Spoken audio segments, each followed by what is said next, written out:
You feel Marcello pulling you into a warm embrace, his fingers gently kneading your back. Shh, it's all right. It's all over now. It's never ogre, Marcello. It's never ogre. Hello and welcome to my YouTube channel. I am Espoir David, and today I want to play a game called Domestic Dread. A game created by fellow yandere lover Epix Lion, and if you haven't checked out their channel, you should really do that. You owe it to yourself to check out their channel too. What makes a person? Is an identity not simply a set of patterns, predicted behavior, interpolated data learned and copied from others throughout a lifetime? If someone loses their identity, are they still the same person? Would they still be a person? Vulpes pilum mutant. I feel I'm gonna summon something by reading this. Non mores? The fox changes his fur, not his habits. That seems important. I'm probably gonna forget that. Softness is the first thing you feel when you wake up. The pillows below you are fluffy and cool to the touch. Part of you wishes you could just stay here like this, but your body's refusing to allow you to rest any longer. Your eyes flutter open, but as they do, you realize something is wrong. You've just woken up in an unfamiliar room to a bed that's not even yours. How did you get here? As you try to sit up on the bed, you feel a dull throb from your temples. Your hand reaches up to your head, feeling a light sting radiating from underneath layers of bandages. What happened last night? You try to get a better look at your surroundings. The sky looks red. That's probably not good. Even if you don't recognize the place, surely there has to be something to give you a clue on where you are. First of all, you notice that the room doesn't seem to have any semblance of personal touch. It's cozy, almost picturesque, but not sterile enough to be a hotel room. Looking out the window, you can see that it's evening now, the sun just setting past the mountain peaks. Wait, mountains? Mountains? Where's my smog-covered cities? You take a closer look out of the window.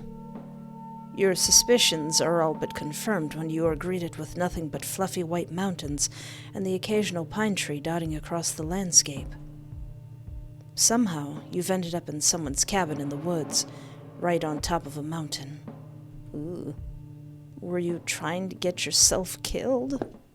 Before you could think about this any further, you hear someone approaching you. Who could this be? Oh, hello, sir. Hey, you're finally awake. The stranger walks up to you, setting a glass of water at the side table before settling down in front of you. You had me worried there. I thought you were never going to wake up. Now me, being polite, normally I would say, I'm okay, but who are you, sir? Why am I unwillingly out in nature? Why am I unwillingly touching grass? Why did you bring me here? Why is there a bump on my head? Can I really ask someone that? Yes, you can. To be fair, he's the one approaching me, so it wouldn't hurt to ask. Who are you? The stranger's face twists with concern. I can already guess that I was supposed to know this guy. That bad, huh? Looks like it's worse than I thought. You really don't remember me, do you? My name is Marcello. I'm your best friend. I guess it isn't a stretch to think you've forgotten everything else. Well, what matters is that you're awake and you're safe. Still, I should check that all the important bits are still intact. Do you still remember who you are? No, I've completely forgotten. I have no idea who I am. Just kidding. My name is Espoir.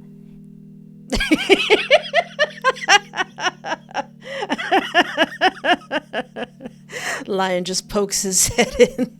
Oh, hey, how's Ashton doing? My son is doing very well. My son, Ashton, from the game I made, picture-perfect boyfriend, which Lionel has played, and, if Editor Me remembers, she could put a link to his playthrough in the description. Hope you'll enjoy the rest of the game. I'm already enjoying it very much. That's cute, I like that. I like that very much. My name is Espoir. I'm 25 years old.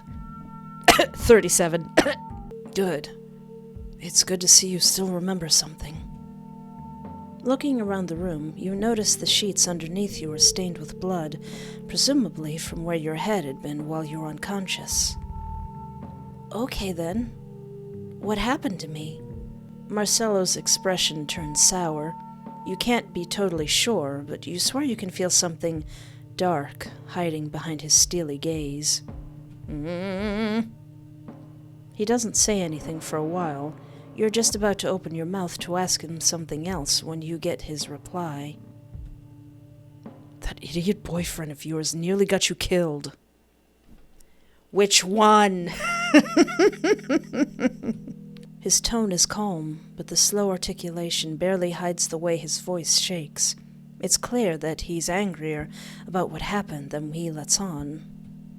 Wait, boyfriend? Again, which one? Marcello rolls his eyes and lets out a sigh. You get the feeling it's not about you, though.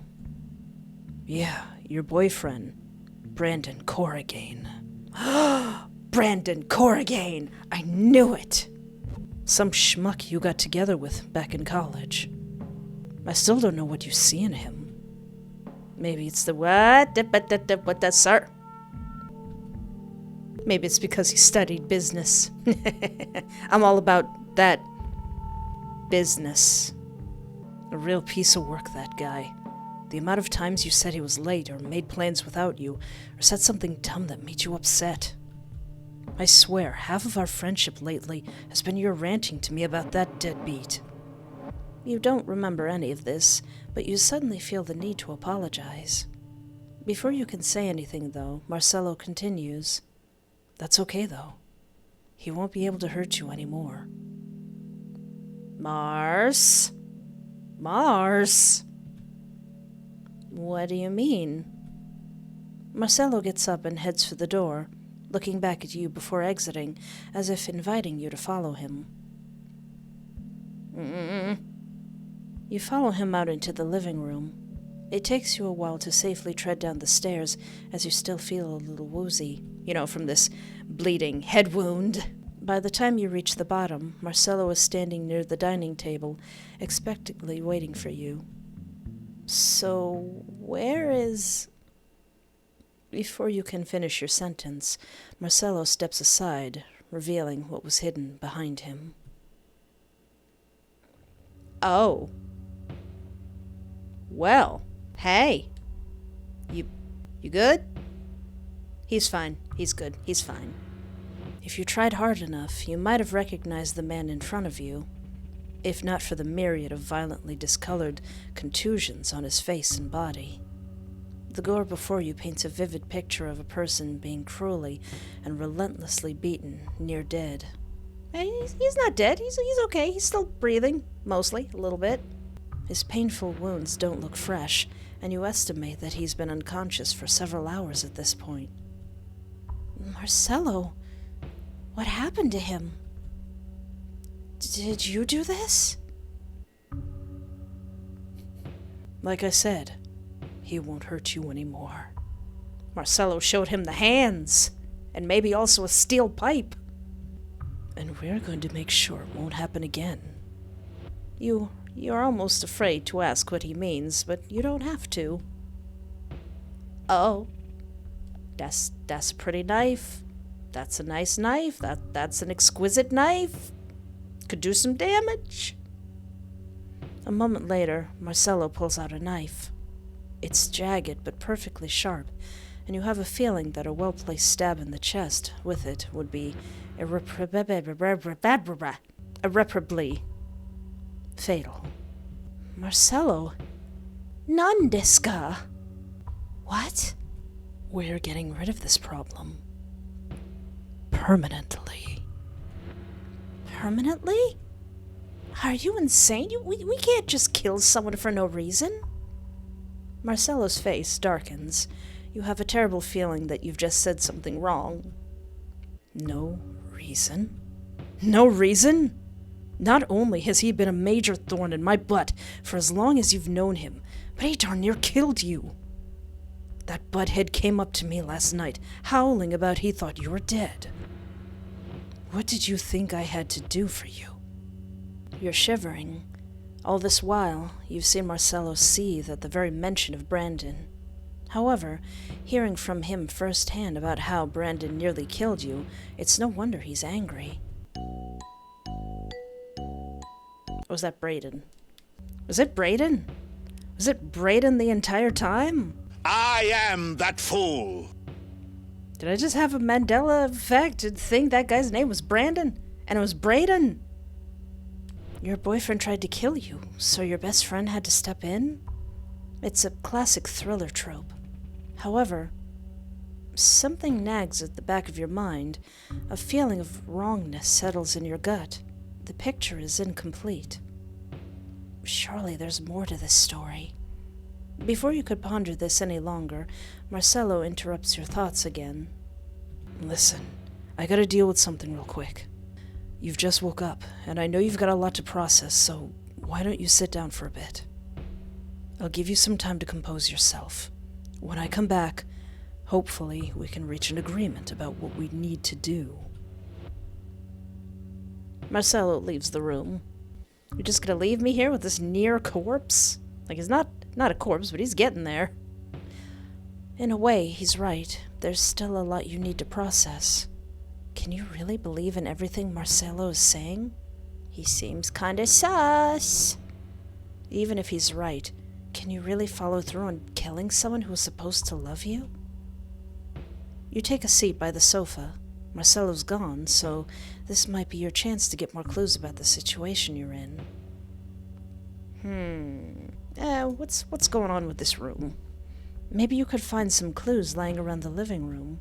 You start to wander around, checking every piece of furniture there is. You start making vague observations about the decor of the place. While the cabin is fairly cozy, just like the bedroom, it's devoid of anything you'd consider to be personal. That is, until you see what appears to be a journal sitting on the desk of a small reading nook. You can't explain why, but something about this journal calls to you. You pick up the journal and begin flipping through its pages. You soon realize that this journal belongs to you. Why would he just have that there? The journal seems to detail a lot of your own thoughts from January of this year until now. Everything from work travels as an EMT, dumpster dives with Marcello, and the many, many ways Brayden has somehow managed to tick you off. Why was I even dating this guy? It's because he was in business. One entry in particular catches your attention. June 22nd. Again, he's decided to drag me off to F-Hall in the mountains out of the blue without even telling me beforehand. Oh.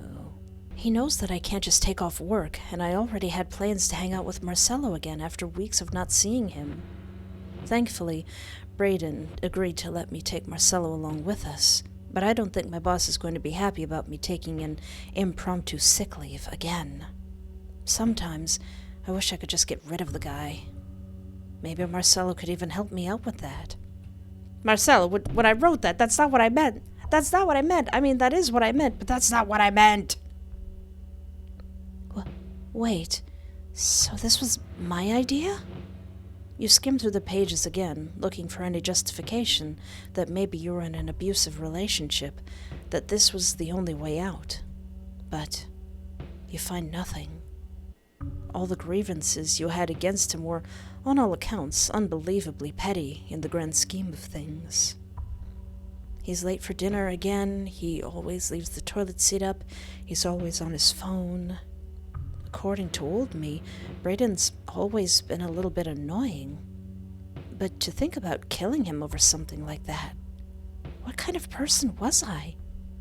You close the book, placing it back on the table where you found it. you hear Marcello coming back. Hey, buddy. So, have you made up your mind? No, listen, no. Are we gonna kill him or not? No, come on now. No, I can't kill him. No matter how bad he was, I would still be taking his life. And I don't want to become a murderer. I'm sorry, Marcello, but I just can't do this. Mars, listen, Mars, I could just break up with him. It would be so much simpler and less police. Less paperwork. An overbearing feeling of dread lingers in the air, and you're finding it hard to breathe. Why is it so difficult to read Marcello's expression? You begin to wonder what's going through his mind. Would he truly relent at your pleading? You're quietly hoping that he would understand. You don't want anyone to get hurt, any more than they already have. Maybe, just maybe, there's a way to get to him. I was in mid-thought. Oh, okay, he did it to the other guy. He did not stab me because that would seem counterintuitive. But, rude. Then, before you even have time to react, Marcello takes his knife and plunges it right through Braden's chest. Who is Brandon? Brandon is my other boyfriend that I need to worry about. Oh no! He is not okay anymore. His anguished cries echo through the room, but nothing could compare to the silence that soon follows. You quiver at the sight of blood beginning to seep through Braden's clothes, staining the knife left embedded in him and coating Marcello's form. Marcello was the first to break the silence. I told you we were going to take care of things. I wanted you to be a part of this. I wanted you to make your own choices, to put yourself first for once. You always choose to let people push you around. Your choices always led you to getting hurt in the end. Who do you think was left to pick up the pieces every single time? Mars. I'm not letting you make those choices again. I'm not letting you choose to hurt yourself anymore. All of this could have been avoided if you'd just listened to me. I won't let you make those choices anymore. I'll make the choices you can't make, and I'll do it all over again. I'll make the choices that'll keep you safe. Thank you, but how did I get hurt in the noggin in the first place? I'll make sure you'll never get hurt again. Ending 2 of 3. Marcello chose for you. Okay. What if I say, I feel terrible. I feel awful. Ugh. I feel pretty awful, to be honest. Everything aches, and I'm still a little freaked out. That's to be expected. You did hit your head pretty hard. I'm sorry about that.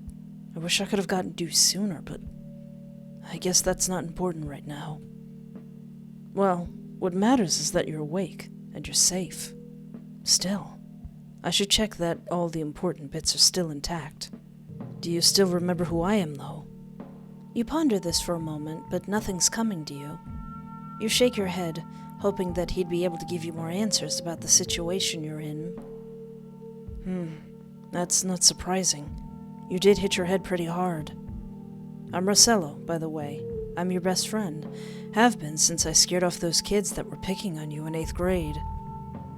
You stay quiet for a moment, taking in this apparently not new information. Okay, let's do a little bit more snooping. Is there anything in my pockets? You pat around your jeans and realize that you have your phone in there. Ooh. I have my phone! I've forgotten my unlock password. Dang it! Yes, maybe I can figure out some clues in here. Now, if only you could remember what your password is. Uh-oh. Is it... Dang it. Dang, I got it wrong. It couldn't be 0622, could it? Dang it. Why did I think that would work? Because it's funny. And I'm locked out of my phone. Great. Of course I wouldn't remember my own password. Now I can't even ask Marcelo to help me get it open. Great thinking, Espoir. So, have you made up your mind? Are we gonna kill him or not? Yeah, sure. Let's commit a felony. Let's just commit a felony with my best friend. Let's do that. Let's just become murderers tonight.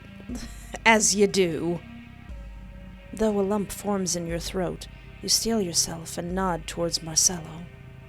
He hands you the knife, which you accept with a shaky grip. Come on, I just need to get this over with. You step towards Braden's unconscious body, the knife weighing down in your hands. It's heavier than it looks. Breathe. You have to breathe. Taking one final breath, you quickly grab a hold of the chair Brandon is sitting in for support. Then you begin plunging the knife into his chest repeatedly. Though Braden was silent just moments ago, the sensation of the knife was enough to wake him. He's screaming. Something animalistic takes a hold of you as you scream back with each grotesque movement of the knife. At some point, both your screams meld into one. You can no longer tell where one scream begins or where the other ends. Blood begins to splatter all over the floor and onto your body as you continue to stab Braden. It takes a moment before you stop, the adrenaline now replaced with a gaping void in your being. Well, shall we go to jail? Your breathing is labored, heart pounding in your ears from the ordeal you just endured. You did it. You've just killed a man. Espoir, you've just taken a life, snuffed it out and crushed it beneath your boot. Espoir, you can hardly think, the image of you stabbing Braden replaying in your mind over and over again. The smell of blood lingers in the air. Your heart is pounding in your ears. The screams still seem to reverberate from the walls. You wish they'd just stop. All the perfumes in Arabia could not sweeten this little hand. That's from Macbeth. It's a funny story. It's really funny. It's hilarious, actually. Hey, Espoir. You feel Marcelo pulling you into a warm embrace, his fingers gently kneading your back. Shh, it's all right. It's all over now. It's never ogre, Marcelo. It's never ogre. Your eyes are beautiful. I knew you could do it. I know it wasn't easy, but you did the right thing. As your senses begin to return to you, you start to shiver in Marcelo's grasp. There. I've got you. You won't have to worry anymore. No one is gonna hurt you. You've gone for so long without having anyone taking care of you. Now you can rest easy. Nothing is going to take this freedom away from you. We'll make sure of it.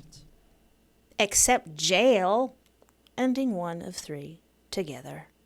Aww. What if I lie and say, I'm okay, which I'm obviously not? I feel all right. Thanks for asking. His expression seems to soften. That's good to hear. Honestly, I've always been amazed at how well you're able to just bounce back whenever bad things happen to you. Gotta love that power of youth. Well, what matters is that you're awake and safe. What happens if I follow Marcelo? Mars, what's going on? What's going on here? You get up to follow where Marcelo ran off to. Soon, the acrid smell of something burning tickles your senses. You reach the kitchen where you see Marcelo pulling a tray out of the oven. Ooh, are you making cinnamon rolls? Can I have some? No. I can't believe I forgot about these. They're all burnt to a crisp. I'll still eat them. Or at least I'll try. God, Espoir's gonna hate me for these. Marcelo, Ah, What are you doing? nothing. Nothing for you to worry about. I can clearly see the tray of cookies you're trying to hide behind you. What? No. These aren't cookies. They're just... Marcello trails off. For the first time since you woke up, you notice he seems unsure of himself. He refuses to meet your eyes. Marcello, we're about to commit a murder. We can't be all lovey-dovey right now. You keep staring at him expectantly until he eventually caves. Fine. They were cookies. I just wanted to make your favorite for when you wake up. But I guess I got so caught up with things I completely forgot about them. What a mess. What should we do about these cookies?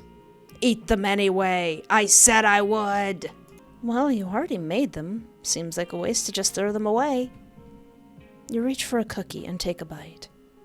Espoir, they just came out of the oven. You gotta let them cool. I don't let them cool. It's not good, but you're determined. So you get the entire thing down and reach for another cookie. Stay determined. Whoa, save some for me. Is it really that good? Yes, it's delicious. You just beam at him, relieved at the fact that the cookies in your mouth give you plausible deniability. Marcello chuckles at this and pats you on the head. All right, fine. I'll keep this batch for us, okay? You nod eagerly, while secretly concocting a way to make those cookies disappear later. Anyway, thanks, Espoir. Listen, maybe I was a little bit on edge earlier. I guess I was still angry about what happened. I'm sorry if I scared you. But you still have a decision to make. I'll make the final preparations. Then I'll meet you in the living room when you're ready. You nod at Marcello, then exit the kitchen for the living room. Oh, I could check the bedroom now. It suddenly dawns on you that you completely forgot to check the bedroom while you were there. Oh yeah, maybe it has to do with the fact that I woke up with amnesia. It wouldn't hurt to check it out. You're now back in the bedroom. It's still the same as before. You take a few moments to rummage through the room, checking through closets and bags only to find clothes, toiletries, and towels. Dang it, there's got to be something for me to find in here. That's when you realize you haven't even checked the side table yet. You approach the side table, sliding out its drawer, only to find a scrapbook? What's this doing here? You begin flipping through the pages. Page after page, it's just photos of you and Brayden together. Not in the creepy way you'd find plastered on someone's walls. These are all just pictures of you together, some even with Marcello, perhaps the grumpiest you've seen of him yet. Each photograph has a little note at the side describing what happened that day. Our first glamping? That's what glamping is? That sounds fun. I want to do that. I want to go glamping. Having the world's tallest ice cream. Backstage at Blanc 364. We looked happy together. But why is this here? You finally flip to the last page to find out what looks like an engagement ring washi taped to the inside of the cover with a note under it. My dearest Espoir, I might not be the greatest at words, but I'm still going to try. You've been the sunshine of my life ever since the day we met, and not a day goes by where I don't cherish the little joys you bring into my life. Seeing you happy is the greatest thing because of just how pure you are. You're just so full of life, and the way you care for others is absolutely divine. I hope that I'll be able to cherish you every single day and love you in the way you absolutely deserve. In sickness and in health, from life till death, love, Brandon. P.S. You're still the cutest EMT who's ever performed the Heimlich maneuver on me. Oh. Oh no. Mars, we can't kill him. He's a sweet boy. He's an annoying boy, but he's still a sweet boy. Tears begin to well up in your eyes. How could a man so sincere bring you any harm? The dull ache in your head is still making your thoughts foggy. Something is not right about this. There has to be something more to what happened last night. Where did you get these injuries from? How did everything go so wrong?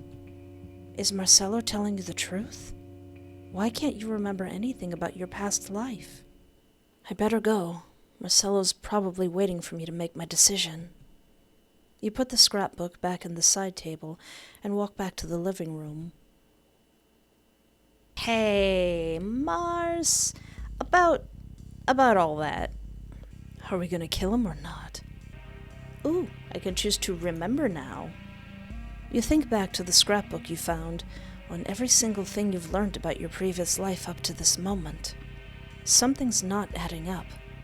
Until you find out the truth, you're not going to let Marcello hurt Brandon any longer. Braden!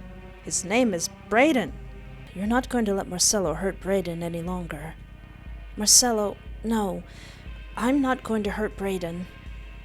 And I'm not going to let you hurt him either. What are you saying? He darn near killed you, and you're expecting me to just let that go?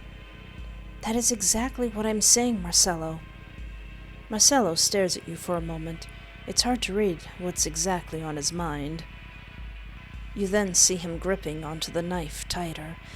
He then lifts the knife to stab Braden. You quickly grab at Marcello's hand, stopping him just short of stabbing Braden.